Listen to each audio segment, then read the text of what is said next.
రెండవ మాట మనం చూద్దాము. చూడండి, దేవుని వాక్యమును విని దాని ప్రకారము జీవించువాడే దేవుని కుమారులు అవుతారు. హల్లెలూయా. దేవుని కుటుంబం అవుతారు. చూడండి, లూకాసు వార్త 8వ అధ్యాయము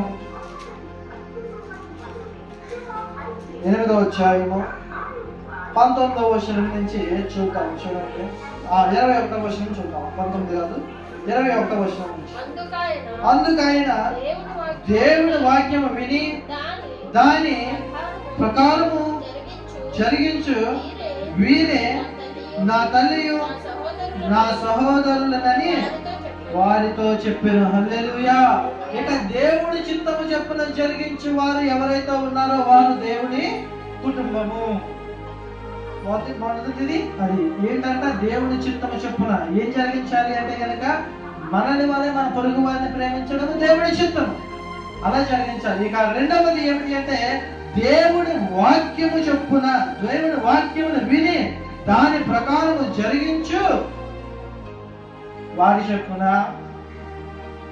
దేవుని సహోదరులు దేవుని తల్లి అవుతారు. మరి దేవుని వాక్యం ఏం చెప్తుంది ఈరోజు?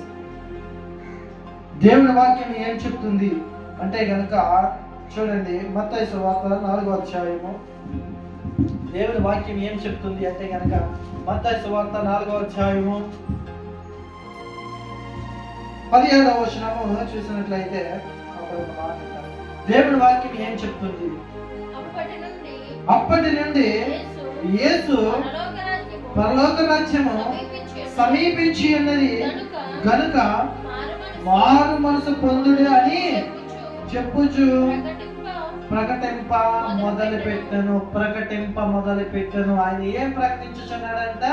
దేవుని వాక్యాన్ని ప్రకటించుచున్నాడు. వాక్యం ఏమిటంట? మీరు మారు మనసు పొందాలి.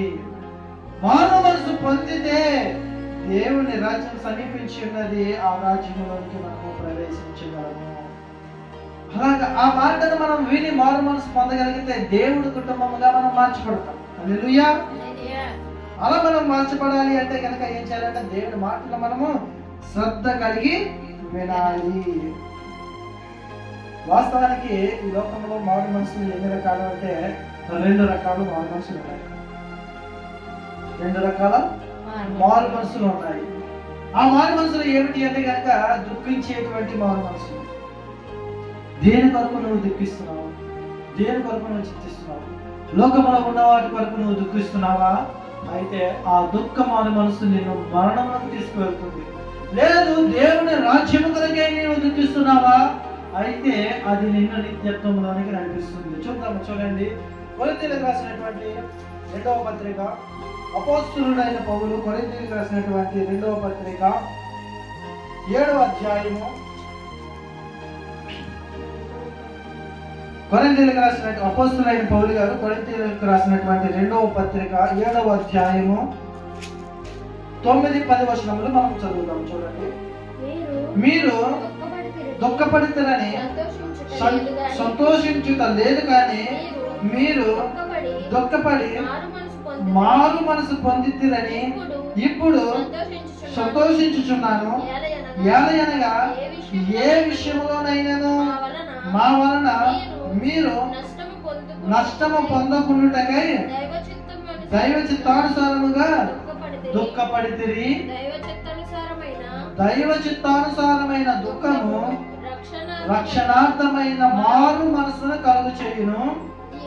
ఈ మారు మనసు దుఃఖమును పుట్టించదు, అయితే లోక సంబంధమైన దుఃఖము మరణమును కలుగు చేయును. హల్లెలూయా. ఇక్కడ మారు మనసులు మనం 2 రకాలైనటువంటి మారు మనసులు చూస్తున్నాము.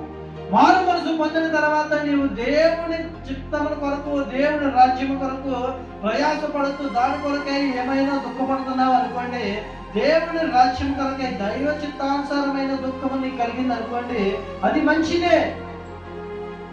ఆ దుఃఖం ఏం చేస్తుందంట? అయ్యో అందరూ నశించిపోతున్నారే, అందరూ నిత్య జీవములో నాతో పాటు ఉండాలి, నా కుటుంబం అంతా నిత్య జీవములో సంతోషించు వారిగా ఉండాలి. ఈ లోకములో ఉన్నదే శాశ్వతం అనుకుని బ్రతుకుచున్న నా కుటుంబం నశించిపోచున్నదే అని నువ్వు దుఃఖపడుతున్నావు అనుకోండి, ఆ దుఃఖం మంచిదే. ఎందుకంటే అది దైవ చిత్తానికి సంబంధమైనటువంటి దుఃఖము. ఆ దుఃఖము నీలో ఉంటే, అటువంటి మారు మనసు నీలో ఉంటే, ఈ మారు మనసు దుఃఖము ఏం చేస్తుందంటే నీలో సంతోషాన్ని పుట్టిస్తుంది. హల్లెలూయా. ఆ దుఃఖం ఉన్నప్పటికీ నీలో సంతోషాన్ని పుట్టిస్తుంది.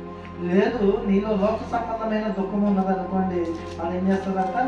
మరణమును కలగజేస్తుందంట. లోక సంబంధమైన దుఃఖం ఏమిటంటే, ఏమి తిందుమా, ఏమి త్రాగుదామా, ఎలా బ్రతుకుదామా, ఏమి బట్టలు ధరించుకుందామా, ఏ నగలు కొందుమా, ఎంత సంపాదిందుమా, ఏమి సంపాదించి ఏమి దాచుకుందుమా అని చెప్పేసి నువ్వు దుఃఖపడితే కనుక అది నీకు మరణంలోనికి తీసుకొని వెళ్తుంది.